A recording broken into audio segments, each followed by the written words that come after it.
incredible smartphone, but one thing that's missing on it is Google Play services, and that's exactly what we're installing on it today.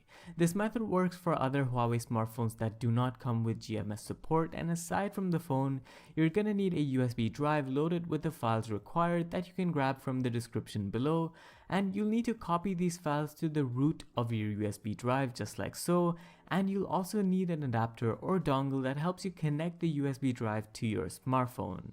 Once you're set up, just make sure your USB drive is registering on the smartphone by going into Files, check that your phone has an active internet connection, and make sure you back up and restore anything that's important on the phone. And then go ahead to the settings, scroll down to System and Updates, and hit Backup and Restore. You'll need to select Data Backup and then select External Storage. Here you'll need to select USB storage, and there you'll see one of our files that we loaded on the USB drive from before. Go ahead and click on it and ensure that everything is ticked, and then click Restore.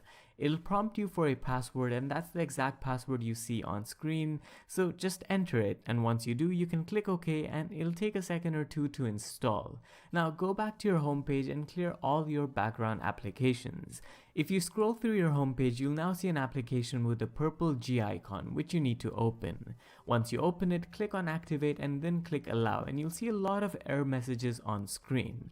At this point, return to the home screen and clear the application from the background memory, and then restart it again. Then click on the blue button and let the application run in the background.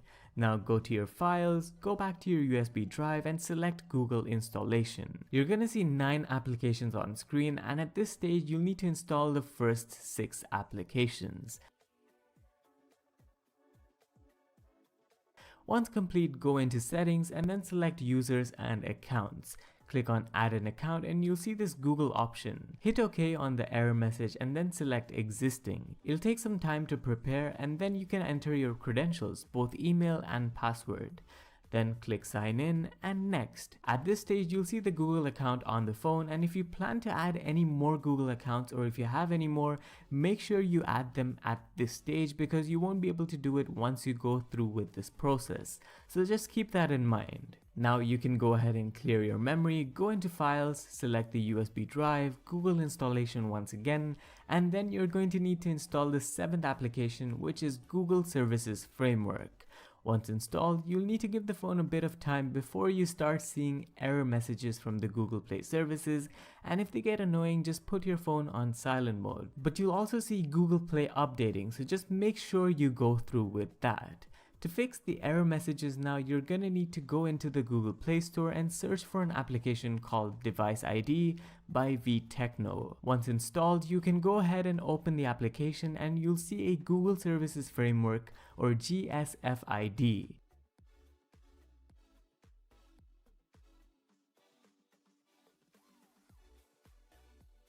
Next, you'll need to clear your memory, go back to Settings, click on Apps, and click on the option to show System Processes. Search for Google Play Services and click on Force Stop, and then uninstall Google Play Services.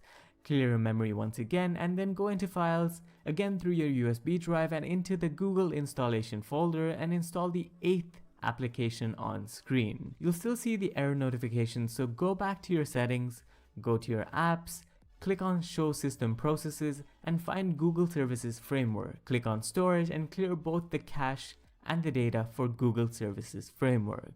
Once you're done with that, you can go back to Device ID and you'll see that there is no GSF ID associated with the phone anymore. So at this stage, you'll need to regenerate the GSF ID, and in order to do that, you'll want to open up the Google Play Store once again. For us, it opened up fine, but for some of you, you might see an error message with a retry option. So while the Play Store is functional, you'll need to hop into Device ID to see if your GSF has regenerated. So at this stage, it hasn't for us, so we'll just keep opening and closing the Google Play Store until the phone is able to regenerate the GSF ID. For those of you who see the retry option on the Play Store, you'll need to do the same by tapping on retry over and over until the Play Store loads up, and then rechecking your GSF ID by going into Device ID, and just keep doing that until the ID regenerates, just like so. Once done, you'll notice no more errors showing up, which is a great sign, and then all you have to do is one last thing.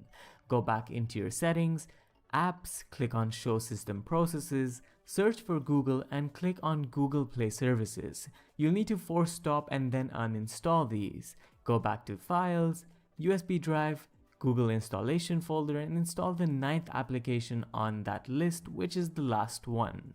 Once done, you should be good to go. If everything's gone well, you should be able to see the Google Play Store load with no errors, and just to test it, we'll download a few applications from Google, and upon completion, they work just as they should. Just something to keep in mind, every time you restart the phone, you will get one error message